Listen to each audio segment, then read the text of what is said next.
Either this and Matt, once again, welcome back to another review for the Dolph Lundgren Marathon.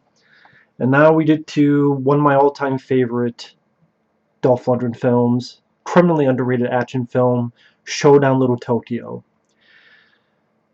I'm not sure if this is my second or third favorite Dolph Lundgren film.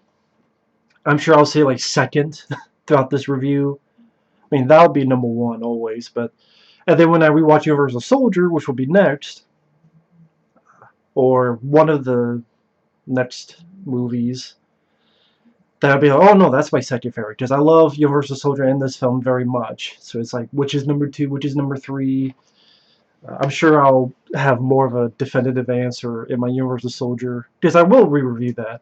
I did it when I did the Jean-Claude Van Damme movie marathon, but it's Universal Soldier. It's a classic.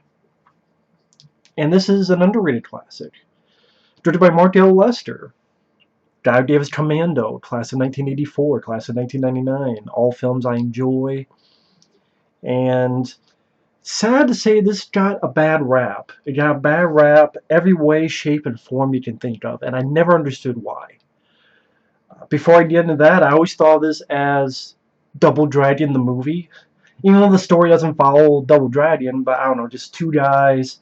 They could have been called Billy and Jimmy Lee, going after gangs. Well, this is the Yakuza. There's a point where they have to save a girl, kind of like the first Double Dragon game. Hell, this is more Double Dragon to me than the Double Dragon movie.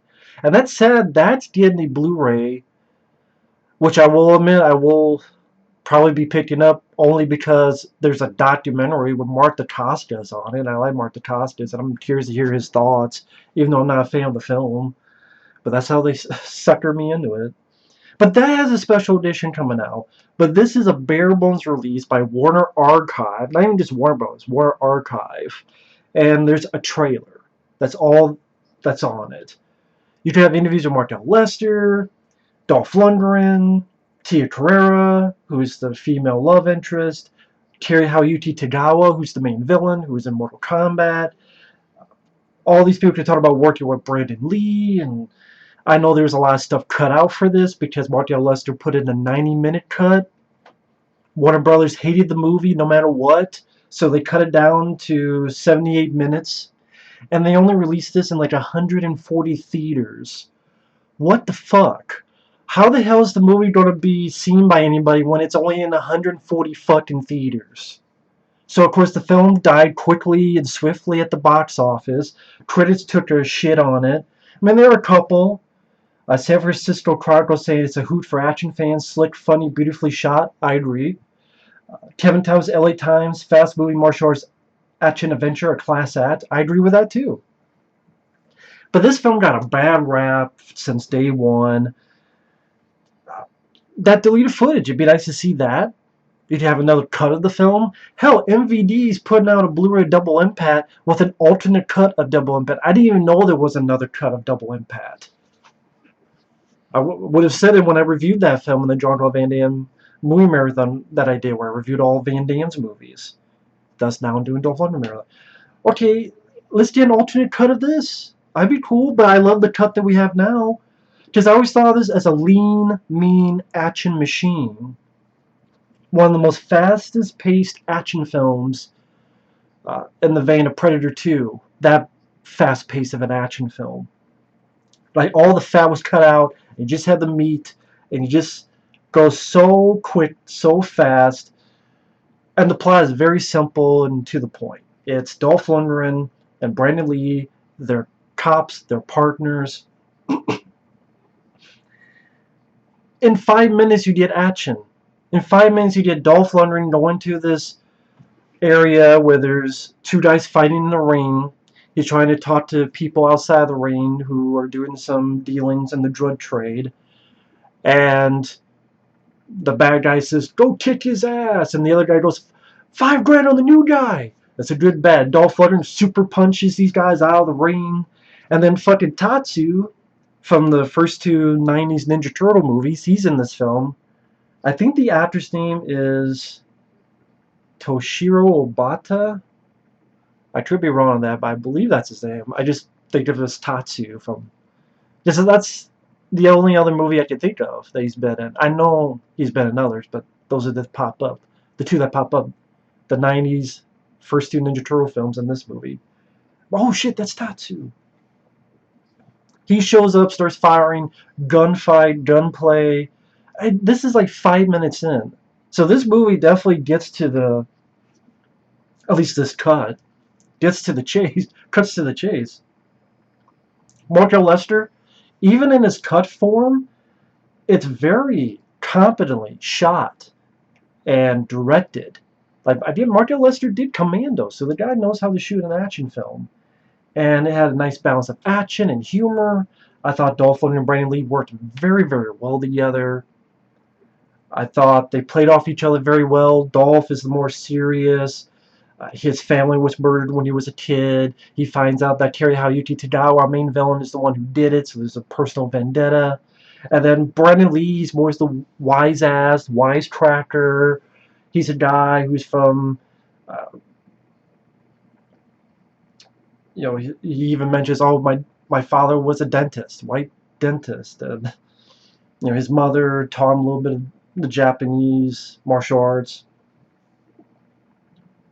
But he's more of a wise ass. He's a guy who wanted to be a cop in Malibu. That's the kind of guy. And Brandon Lee is having so much fun. Brandon Lee is one of those guys that I wish, honestly, The Crow never happened, because then no one would have died, let alone Brandon Lee. Because I'm not saying someone else should have been cast, because the same unfortunate mishap would have been taking place and someone else would have died instead of Brandon Lee. Part of me wishes that film was never made. Or simply for the fact that people knew what the fuck they were doing and checked the guns like they were supposed to. Because Brandon Lee, obviously, never got a chance to meet the guy, but he was such a great talent. And he did a really good job in The Crow. I love Rapid Fire. I love this movie. If I understand, next he was going to be in Mortal Kombat as Johnny Cage. And Lyndon Ashby did a good job in that movie, but that would have been a great role for Brandon Lee. He would have fit that perfectly. And this role kind of solidifies that, of a guy who has a sense of humor and can be a wise ass.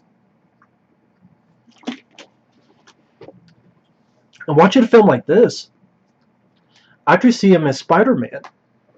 People may laugh at that, but if you actually make a movie where Spider-Man was a man, which it seems like that'll never happen, he's forever going to be a kid. But if you actually have him be a man, Brandon Lee would have pulled that off because he had the charisma, he had the looks for it, in my opinion. I think he would have made a good Peter Parker. He had, even though he's very talented in the martial arts, he still has that everyman quality to his look. He's not too big in the physique, but well enough shape. And as Spider-Man, he would have been able to do the physical stuff. He would have been able to say the quips. But I swear I heard this somewhere, or read it somewhere, I should say, that the Wachowskis, the early thoughts of The Matrix, when they were working in Hollywood, one of their thoughts was Brandon Lee as Neo. Which, that would have been great. That would have been fantastic. Although Keanu Reeves did a great job as well. But I'm just pretty much just talking about Brandon Lee. This is a guy who I very much miss. I think he could have done a lot of wonderful things. And sadly, that's not the case. But he worked very well with Dolph. I think they had great chemistry with each other. It's a very funny movie. It's a lot of great bits of wit and funny lines of dialogue. Of course, the infamous, I gotta say, in case we get killed, you've got the biggest dick I've ever seen on a man. And Dolph's like, thanks. I don't know what to say. How about don't get killed? Don't get killed, you two. Well, I guarantee you there'd be a fun story if you did a making of about that line of dialogue. Who wrote it? Was it one of these two writers? Was it thought of on the day? Or other stuff. Like Brandon Lee going, it's kind of like a video game. You just defeat the first wave. You have moments where you're truly an asshole. Or when Brandon Lee's getting pissed, alright, you Zen samurai fucking asshole, I want to know what's up. Or when Dolph and Brandon Lee are captured after this fight in a club, and Dolph pulls a gun on our villain because he realizes that's the guy who killed his parents. Brandon Lee's trying to calm the situation, so he pulls out a badge. Cop, policeman, it's bad to shoot me. He's a cop too. It's bad to shoot him. And then there's a pause, and he's like, shit. Or later on, when he gets into a club, and before he's like, I don't care for fish, but then he sees like these naked women lying down and people eating sushi on him, off of him. He's like, you know what, that whole fish thing, I think I could change my mind on it. And then later on, when he's giving a pep talk to Dolph, he's like, and when we get done, we don't eat sushi off those naked chicks. And then they do the Predator, yeah.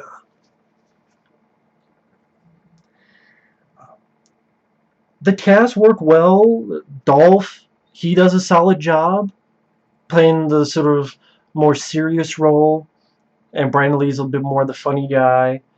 Uh, Teriyuki Tagawa, a very talented actor. He would work with Dolph Lundgren again in Bridge of Dragons. Yeah, this one.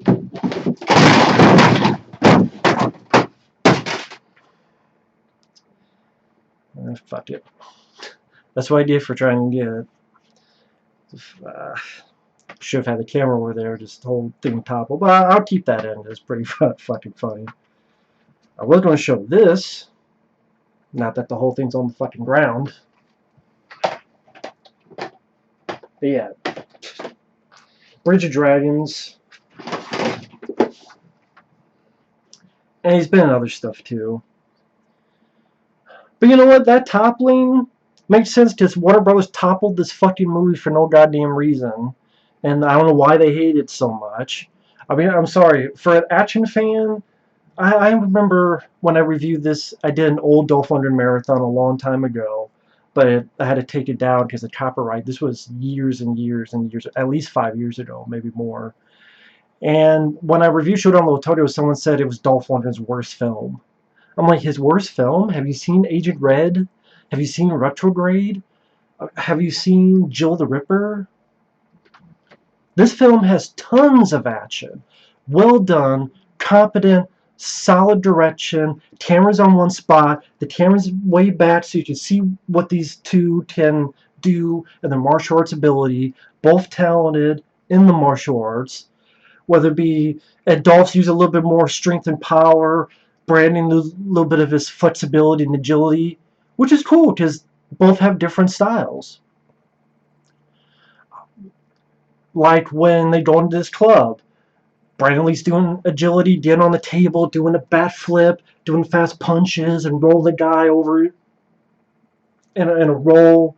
While Dolph, he takes a little server tray, blocks a punch, and then whacks him with it. And then a guy tries to use it on him. He just punches through and knocks the guy out. Huge kicks, huge punches. A while before that, after our opening, Dolph's trying to get something to eat at this restaurant, something to drink, I should say. And these assholes try to fuck with this lady who runs the restaurant. He's like, you don't want me grumpy, okay?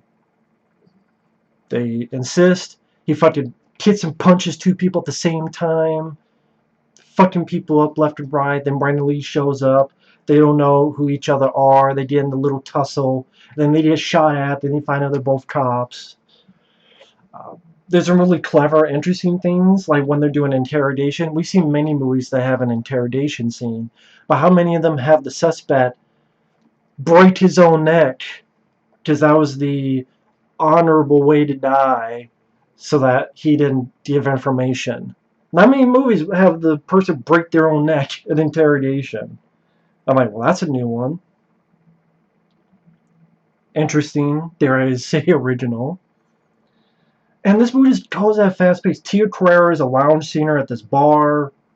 Not bar, but a club, which our villains have taken over. And they're going to use that and a brewery to run their drug empire.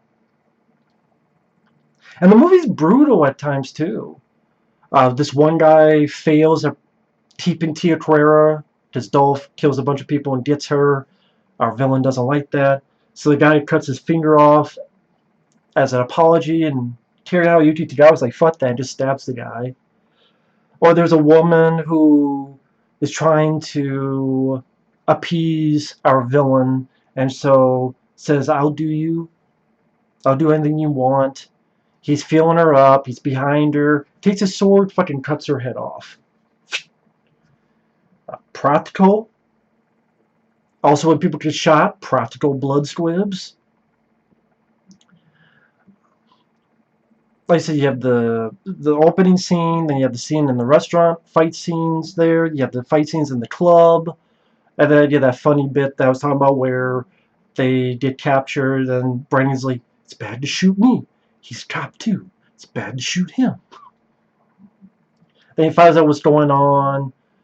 Okay, Dolph, I understand. Dolph tells him what happened to his parents, and Brandon Lee's like, okay, we'll do this. Then that's where it goes. When we're done, when we sushi off those naked chicks. I also had an idea of credit to the music. David Michael Frank. Very well done score. Fits the film like a glove. David Michael Frank is the guy who did Steven Seagal's Above the Law, I think Hard to Kill, Out for Justice, which I reviewed the Steven Seagal movies when I did my Steven Seagal marathon. Those are 3 damn good Seagal films, 3 of his best. And the scores of them are very well done. He also did some Chuck Norris films. I believe he did Code of Silence and The Hero and the Terror. He's a very talented composer. I would say this is definitely one of his best scores. It works great with the movie. It's a good-looking film. I agree with the beautifully shot by Peter Stack of San Francisco Chronicle. The Blu-ray looks good. I'll give you that. It's worth picking up because it's good picture quality on the Blu-ray. I just wish it had features. Who knows? Maybe someone will pick this up and give it the respect it deserves. It'd be nice. But I don't know. I don't see it happening anytime soon, sad to say. Which is bullshit. This deserves a more than Double Dragon. I'm sorry. No, I'm not fucking sorry. It deserves a more than Double Dragon. This is the real fucking Double Dragon. Think about it. If this poster and this was just called Double Dragon, that poster fits. Even the poster fits with a title Double Dragon. Fuck's sake. Tia Carrera, I like Tia Carrera. She's been in other films like Wayne's World. I've always liked her. She does a good job here. And she lets us see her titties. In a sex scene with Dolph, and in this part where she gets in a bath outside with Dolph. Great titties, great beautiful looking lady, and she's a good actress too, on top of that. You get some nice nudity, you get some nice violence. Other action scenes, there's a sequence in the bathhouse where Dolph has to deal with this big fat guy punching the shit out of him. They're both dealing with each other in the water. Dolph stabs him. That still doesn't because the guy brings him back to the water, and Dolph has to shove this like nozzle right into the guy's mouth to drown his ass. Meanwhile, Brandon Lee is doing nice tripping people's legs and doing nice kicks and then shooting them.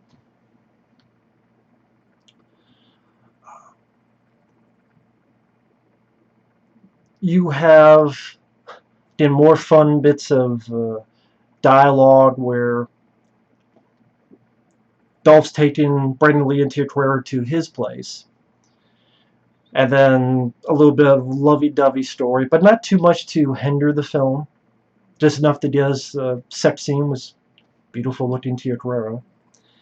And then when they're talking, Brandon Lee's like, where is she? Oh, she's in my bed. Oh, that didn't take long. Hey, she was frightened. And Brandon Lee goes, yeah, I saw you strip down for the hot tub. I'd be frightened too.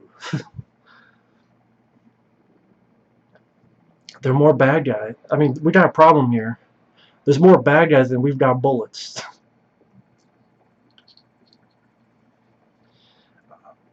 They get captured, they get tortured. Again, some nice...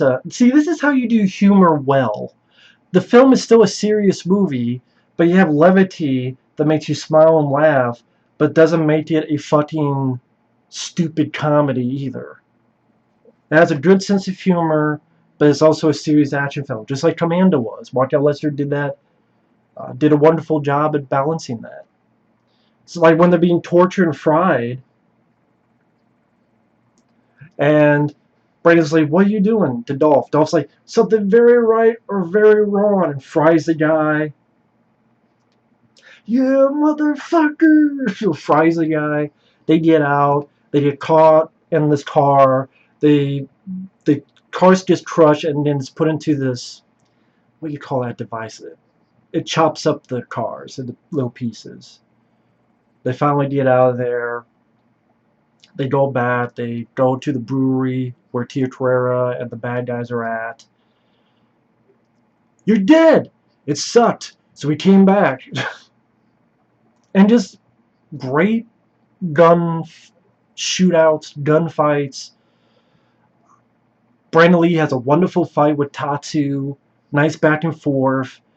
You have the right to remain silent, kicking the shit out of him. Beautiful, like, kick, roundhouse kick, rolling kick, kicking Tatsu into this vat. You have the right to be dead. Throws it, blows everything up. And then Dolph Lundgren gets in a sword fight. So, I mean, this movie has everything you want in an action film. Short running time, extremely fast paced, two very likable lead characters who are well played. I like these two guys. They have a great banter, sense of humor to them. There's chemistry there. A very solid villain by Terihayuki Tagawa, talented actor. You got your violence, you got your titties, you got tons of different kinds of action. You get fight scenes, you get gun battles, you get sword fights, you get explosions. Or, of course, way before that, when Dolph rescues Tia Carrera at a scene earlier,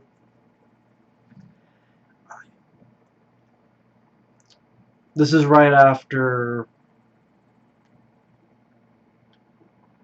This is the first time Dolph rescues her in the film, and she's about ready to kill herself because we found out, or we can gather, she's been raped. Thankfully, they didn't show that. They didn't need to. They just gave us enough info to come to that conclusion. So Dolph is going to save her, and she's also being guarded by these other bad guys. Fucks them up. Even breaks through a fucking door or wall. I think it was a door. Like, breaks through, pulls the guy out with his strength, and then breaks his fucking neck. And then when he gets the girl, he takes his car, fucking flips it on its side, drives away with her, shoots it, blows up the vehicle. And then that's when the one guy who apologizes to the villain and cuts his finger off his apology, and Terry Tagawa's not having that. But I mean, yeah, sword fight at the end, and I have no problems with this movie. This movie is just a fast-paced, like I said, lean, mean action machine. The music, the villain, the cinematography, the direction, good sense of humor, likable leads. I can't say enough praise about this film. I love this movie. It's one of my favorite buddy cop movies. Definitely one of the most underrated. I'm sure I'm not the only one that likes this film. It gets a 6.1. I think it deserves higher, but considering IMDb, 6.1 is pretty high. So there are fans of this film. I know I'm not the only one. This is easily one of Dolph Lundgren's best movies, one of Brandon Lee's best movies, and fuck you, Warner Brothers, for shitting on this film when it came out, for not letting Mark L. Lester do the cut he wants, for dumping it in 140 fucking theaters so no one could see the fucking movie. Warner Brothers can kiss my ass for that. You know, WB probably stands for warm butt cheeks, because that's where their faces are at. Maybe that's how they saw the film, between some warm butt cheeks. Sorry, you didn't see the film. I don't have a pair of warm butt cheeks on my face to watch it, Warner Brothers. Sorry that you did. That's your prerogative. Me, I saw it through my glasses. Thus, I saw a damn good movie, unlike you motherfuckers. Oh, no wonder you thought it was a shitty movie, since you had the warm butt cheeks on your face and all you saw was shit.